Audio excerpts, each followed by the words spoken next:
Konnichiwa, Jiyomashite. Ako si Leklek, OFW dito sa Japan. Samahan niyo ako sa isang araw ng buhay ko dito. Oo nga pala, ngayong araw na to ang bonningkai ng aming kaisha o year-end party ng aming company. Kaya samahan niyo ako kung anong ganap pag may party dito sa Japan. At malalaman niyo na rin kung yumayaman ba ang mga nagtatrabaho dito sa Japan. Panoorin niyo hanggang dulo. Oo nga pala, tuwing umaga uminom ako niya ng lemon juice. Maraming magandang epekto sa katawan yan, kaya gayahin nyo rin pag umaga yan bago kayo kumain. Oo nga pala, kahit may party ngayong araw na to, may pasok pa rin kami. Maliligo muna ako, bahala na kayo. Ngayong araw pala na to, naitala na pinakamalamig dito sa aming lugar. Dito sa amin hindi nag-i-snow, pero sa ibang lugar marami ng snow, pero dito sobrang lamig talaga. Oo nga pala, kahit hindi nyo tinatanong, gusto ko lang sabihin sa inyo, ito nga pala yung trabaho ko.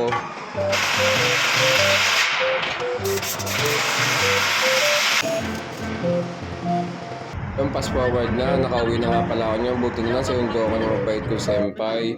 Kung hindi, magbabike lang ako mula sa bahay namin hanggang sa may kakainan namin. Ito na nga pala yung kakainan namin.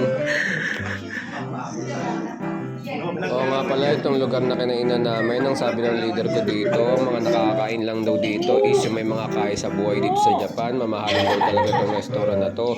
Kaya kung nakikita nyo, yung tinataas ni ate, wagyu beef yan. Kakaiba yung lasa niya, napakasarap talaga. Tsaka may proseso ng pagluto niya. Hindi ko alam kung eme niya lang yun o talagang ganun yung pagluluto niya.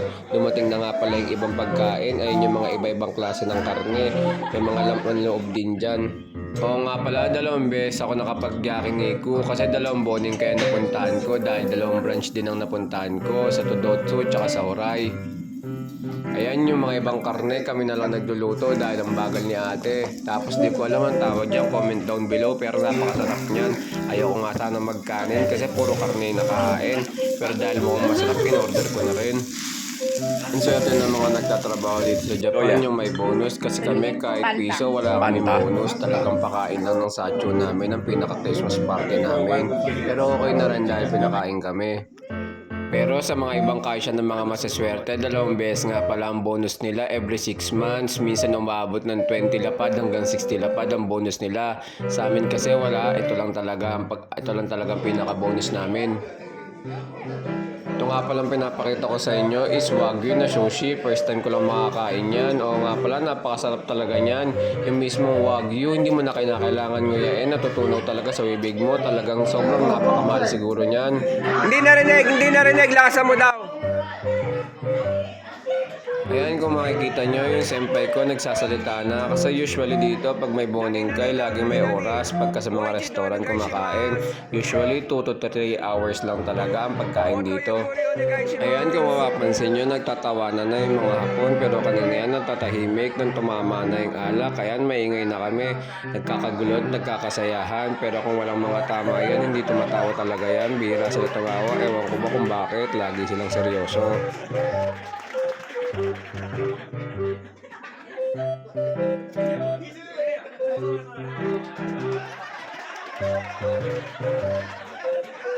Ayan, nabulungan na ng Pilipino kong senpai, Nico Jun yan. Hindi ko alam kung anong binulong sa kanya, pero Pilipino yung nagbulong sa kanya. Malamang gagawin na namang comedy yan.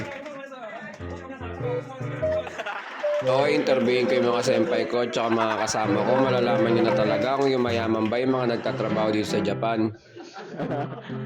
1, 2, 3. Oh, andito na tayo ngayon sa may bonningkai ng Todotsu. Sabihin mo kung anong pangalan mo, tapos taga saan, tapos magkano ipon. Taga Davao po ako, walang ipon, single. Pangalan? Joke lang. Oh, next. Oh, taga saan, gano'n na katagal dito, tapos magkano ipon. Bali, 6 months pa po ako dito, tapos marami pa po akong utang na babarayan. Kaya kailangan maggambaro. Oh, next. Ito talaga. Ito mayaman na to. Interview natin yung pinakamayaman dito. Tsaka dapat dito tayo sa spotlight. Dito ka. Bilis. Taga saan ka, tapos magkano na yung ipon mo. Tapos pangalan. Wala akong ipon? Wala akong ipon ba? Pangalan. Taga saan? Taga saan muna? Taga Nueva Vizcaya. Taga doon ka ba? Ayan na nga pala, yung iba kong in-interview nga pala, ang tanga-tanga ko. Minamay ko pa, nakalimutan ko, nalobat na nga pala yung mic na dinaladala ko. Ayan nga pala si Senpai Kim, senpai namin dito, ni Kijin yan. Marami ng ipon yun at saka marami ng pera pero hindi ako sure. Tapos ito naman yung senpai kong mabait, ito nga pala yung nagsabay sa akin, Senpai Len. Ang pinaka-prinsesa namin dito sa May Todotsu. Ayun, sabi niya marami na daw siyang ipon at mayaman na daw siya pero hindi ko sure. Ito naman sunod na interviewin ko si Senpai Nard. So nga pala silang tatlo, nakapangasawa ng mga Japanese yan at saka Perujin. Pare-pares na silang dito nakatiran. Tawag sa nila nga pala is Nikki Jin. Ito nga pala si Senpai Nard. Ito yung interview ko sa kanya. Ayun, wala talagang sounds kasi hindi talaga nagsasalita yan. Yan, mga babae sa harapan na yan. Hindi namin kasama sa trabaho yan. Pero ito yung magpapaparty yung sacho namin, no? Yung pinaka-boss namin. No? Maarkilit talaga siya ng mga babae na mag-serve sa amin.